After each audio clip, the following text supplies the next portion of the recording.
te réalité bi am La réalité immuable moo est di qu'Allah n'a jamais abandonné son serviteur. Cependant, mësul dans certains abandonné aspects de l'existence, il le dote d'une vie parsemée de réalités xëy na nag comme ci subtiles, cadre gis-gis si bien que, par négligence, l'homme pourrait en venir à yàlla penser may qu'il est na son ko propre lu maître. La première de ces réalités est la pensée. Allah accorde à l'être humain dafa am yu la faculté de penser, mais cette dernière n'évolue pas bu ci indépendamment. deful attention rek Elle est sous l'influence d'un dirigeant. soo moytuwul mu La dem seconde réalité est le cœur. moo yil Allah a octroyé à l'homme un cœur, mais celui-ci, à son tour, est dirigé par une force supérieure. Or, lorsque la pensée et le cœur avancent ensemble sans prêter attention à leur véritable dirigeant, qui réside au sein de l'organisme, am lu ko yilif la vie de cet être humain est vouée à la perdition. topp di xol Ce souverain qui gouverne la pensée et le cœur n'est autre que l'âme. moom xol aussi Et l'âme, dans son essence profonde, n'aspire qu'à ce qui plaît à Allah. léegi Pourtant, diggante xel ak xol les desseins de Iblis visent précisément à détourner l'homme de cette réalité. suñu dégluwul seen kilifa C'est ainsi qu'il lui insuffle l'illusion d'une intelligence démesurée, doomu aadama bi yàqu d'un esprit vaste et autonome, gi leen yilif lui faisant croire que tout raisonnement qui émane de lui est une vérité absolue. te rox lu neex yàlla Ainsi, au lieu de se soumettre humblement aux directives qu'Allah subhanahu wa ta'ala a établies pour l'âme dans le cheminement de l'être humain vers lui, pour yàqal doomu aadama l'homme s'abandonne à la dictée de sa propre pensée. tax mu xëy rek Il ne perçoit la réalité qu'à travers les prismes que ses réflexions lui forgent, se détachant progressivement des vérités célestes. noonu la C'est dans cette dynamique pernicieuse que l'on voit certains individus, prisonniers de leur propre intellect, bàyyi xel succomber aux manipulations subtiles d'Iblis. moom la borom bi subhanahu wa taala Ces derniers s'infiltrent insidieusement dans leur esprit, aadama bi di attisant leurs doutes jusqu'à les pousser à renier l'existence même d'Allah. mi ngi jëm ci yàlla mais La cause première de cet égarement may rek est qu'ils ont délaissé la voie qu'ils auraient dû suivre, interpréter celle de l'âme, qui est naturellement orientée vers la vérité divine. gis ñenn ñi À la place, utiliser ils ont accordé à leur pensée Iblis un dugg pouvoir si, absolu, leen motiver la laissant les guider selon ses propres interprétations, ñu naan la souvent altérées par des influences extérieures. fay sax ni ndeke yàlla amul Quelle que soit l'orientation qu'elle adopte, ba ñu war a la pensée demeure limitée. Il existe des réalités qui, cadre boobu dem une fois atteintes, ne peuvent être appréhendées que par ce que l'on appelle al-Iman, xel bi lu la foi. orienté la nga ca mën a dégg Si l'on s'imagine que tout doit être analysé par la pensée seule, am na que foo toute xam ne vérité boo fa demee repose ba àgg la exclusivement sur elle, Iman. ou encore que toute Mooy li compréhension la foi. doit nécessairement passer par elle, alors lorsqu'on s'aventure dans le domaine divin, on se heurte inévitablement à des obstacles insurmontables. wala xel mooy mën dem jëli En effet, soo demee ba chaque réalité que l'on tente d'assimiler en s'appuyant uniquement sur la pensée devient paradoxalement source d'une plus grande incompréhension. xel ma gën la réeral La pensée, gëti beneen def au lieu d'éclairer, se transforme en un voile qui obscurcit davantage la compréhension des mystères célestes. pour di fa dox mais cadre Cela s'explique par le fait rox di que ce domaine ne relève pas d'une approche où l'on avance par la force de la pensée, xel mi mais bien d'un cheminement où l'âme est l'unique guide et légitime. rox bi moo war a doon sa priorité Ainsi, il devient impératif d'abandonner la suprématie de la pensée ñu ni et de donner la priorité à son véritable dirigeant, l'âme. wuute ko Lorsqu'il s'agit du cœur, il arrive parfois qu'Iblis s'y infiltre en te faisant croire que tout ce que le cœur aime doit être poursuivi sans discernement. waroon nga déglu kilifaam Si le cœur s'attache à ce qui ne plaît pas à Allah, parce que rox ba moom Iblis t'encouragera à le rechercher sans hésitation. su gisee ni xol bi bëgg Si le cœur se laisse séduire par les plaisirs éphémères du monde, bu ci dugalee Iblis xol t'incitera à les convoiter avec ardeur. xol bi di wax ni Ainsi, jëli sa bëgg-bëgg En suivant aveuglément les impulsions du cœur, l'homme peut en venir à oublier qu'il ne doit pas se laisser guider par ses désirs, mais plutôt écouter son véritable maître intérieur, lu neex yàlla l'âme. lay bëgg C'est cette dernière qui possède la capacité d'analyser et de filtrer ce que le cœur aime. Lorsque le cœur aspire à une chose, l'âme intervient en y insufflant la volonté d'Allah. Lorsque l'âme imprègne le cœur de cette volonté divine, alors même si l'individu se met en quête de ses désirs, c'est la lumière du prophète Mohammed, paix et salut sur lui, qui viendra l'orienter sur la voie droite. Dès lors, tout ce que le cœur aimera sera conforme à ce qui plaît à Allah. Car son détenteur a appris à écouter son âme et à reconnaître sa suprématie. C'est pourquoi l'on dit que si vous étudiez attentivement l'ensemble des leçons que j'ai développées depuis le début, en commençant par le cadre du milieu divin et la réalité divine, ainsi que par les différentes manifestations et les vérités qu'elles enseignent, vous constaterez que chaque manifestation possède une réalité à transmettre. Or, si l'on remonte à l'essence de ces enseignements, ils nous renvoient inéluctablement à la suprématie de l'âme, à la place qu'Allah lui a conférée en matière de degré spirituel.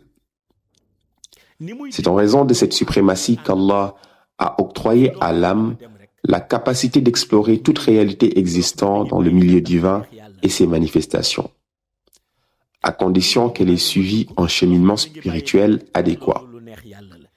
Cette âme, par sa nature subtile et lumineuse, accompagne l'être humain à travers toutes les étapes de son existence. Mais son rôle ne se limite pas à le suivre. Elle évalue également chaque lieu, chaque action, chaque engagement, afin de discerner s'ils sont conformes à la volonté divine. Tout ce que l'homme entreprend, l'âme en mesure l'impact spirituel, distinguant ce qui plaît à Allah de ce qu'il n'agrée pas. Car la volonté profonde de l'âme est que l'être humain prenne conscience de la raison même de son existence sur cette terre. وَمَا خَلَقْتُ الْجِنِّ وَالْإِنسَ إِلَّا لِيَعْبُدُونِ. Je n'ai créé les djinns et les hommes que pour qu'ils m'adorent.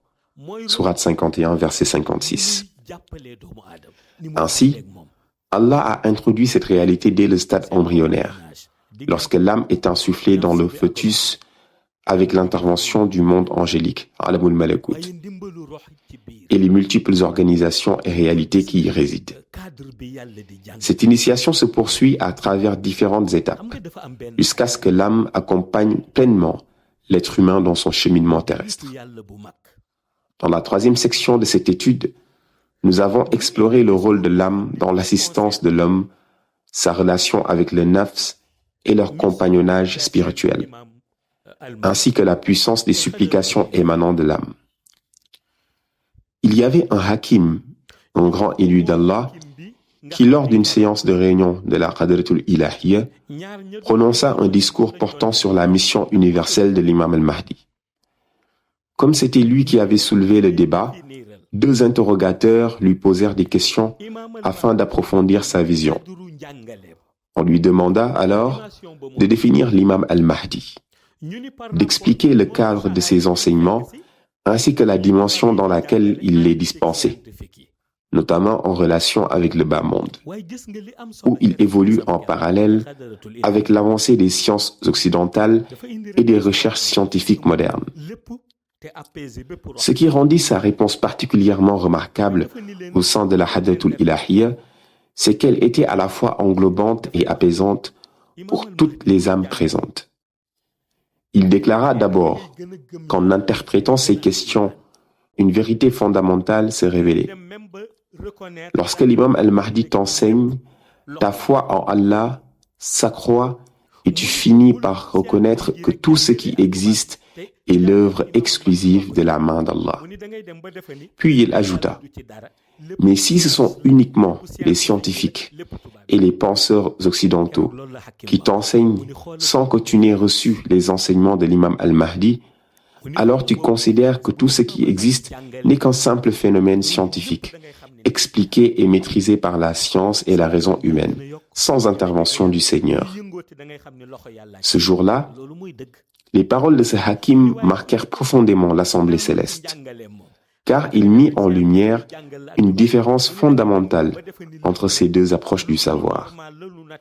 Il souligna que les scientifiques, dans leur quête de compréhension, cherchent à justifier rationnellement chaque phénomène naturel. Par exemple, lorsqu'il s'agit d'une éclipse solaire ou lunaire, ils en donneront une explication purement physique et astronomique. Car le niveau auquel Allah intervient pour que ces réalités se manifestent ne relève pas du domaine des scientifiques, mais plutôt de celui des détenteurs d'une connaissance ésotérique et spirituelle. Ces derniers sont ceux qui puisent directement de la lumière du prophète Mohammed, paix et salut sur lui. En effet, pour comprendre les causes profondes des phénomènes qui se produisent, il est impératif de s'abreuver à cette lumière prophétique. C'est pourquoi le cadre des enseignements de l'imam al-Mahdi trouve sa source précisément dans cette lumière, qui constitue l'essence même de sa transmission. Ainsi, dans toute la dimension qu'il explore, tout ce qui dépasse le cadre des sciences rationnelles et de la pensée occidentale est replacé dans une perspective où les enseignements de l'imam al-Mahdi incarnent la véritable source de la connaissance ultime. Voilà pourquoi les affirmations de cet homme, exprimées au sein de la Hadratul Ilahiyya, prennent une dimension profonde et incontestable. Ainsi, lorsqu'Allah dévoile le cadre de l'âme et les réalités qu'elle recèle, il déclare « Qul ruhu min amri rabbi wa ma utitum min al-ilmi illa qalila » dit « L'âme relève de l'ordre de mon Seigneur et vous n'avez reçu en matière de science qu'une infime partie. » Si nous analysons les trois axes que nous avons abordés, nous constatons que le premier concerne le milieu divin et ses manifestations. Le second porte sur la grossesse et les réalités qu'elle englobe, tandis que le troisième explore l'âme, son compagnonnage avec l'être humain et les réalités qu'ils expérimentent ensemble. Cela nous permet de comprendre que l'âme ne révèle qu'une infime partie de ce qu'Allah a voulu montrer à certains, mais que son existence la plus profonde et la plus précieuse demeure cachée, préservée par le Seigneur subhanahu wa ta'ala lui-même. Nous remarquons également que l'ensemble des enseignements dispensés durant le mois de Ramadan visent non seulement à nous faire bénéficier des grâces de ce mois béni, mais aussi à éclairer nos cœurs à travers la lumière du prophète Mohammed, paix et salut sur lui. Il existe encore des aspects à approfondir que nous reprendrons, si Allah le veut, lors du prochain Ramadan. En effet, nous n'avons pas encore entamé le sujet de la finalité de l'âme, qui consiste à observer son parcours depuis son séjour à l'intérieur du corps humain jusqu'aux différentes étapes de la mort, la morgue, la tombe, le barzakh, le monde intermédiaire des âmes, le jour du jugement dernier, son entrée au paradis, les manifestations du Seigneur et enfin sa destination ultime. L'évocation de ce sujet pourrait s'étendre sur une trentaine de leçons supplémentaires. Toutefois, Allah a décrété que cette mission s'étendra de 2022 à 2075. Ainsi, celui qui nous écoute avec attention saisira parfaitement le message. Celui qui nous suit avec son âme en comprendra la profondeur. Et celui qui nous prête son cœur sera guidé sur le droit chemin. Ces trois voies sont celles par lesquelles nous cheminons avec vous. Nous exprimons nos sincères remerciements à la jeunesse consciente ainsi qu'à tous ceux qui les accompagnent dans cette mission. À cette jeunesse à qui ces enseignements sont destinés. Que chaque réalité évoquée soit pour nous source de profit par la grâce du prophète Mohammed, paix et salut sur lui. Sachant que ces enseignements sont une opportunité précieuse, tant pour ce bas monde que pour l'au-delà, et que chaque instant passé à les écouter contribue à nourrir nos âmes. Nous exprimons également notre gratitude en ce mois béni de Ramadan et prions qu'Allah exauce nos invocations et accomplisse nos aspirations lors de la grande prière de demain. Nous vous souhaitons une excellente fête. Nous vous demandons pardon nous vous pardonnons également. Qu'Allah nous accorde à tous son pardon par la grâce du prophète Muhammad, paix et salut sur lui, et par la bénédiction de Mawlaya Cheikh Ahmed al-Tijani, radiyallahu ta'ala anhu. Assalamu alaikum wa rahmatullahi ta'ala wa barakatuh.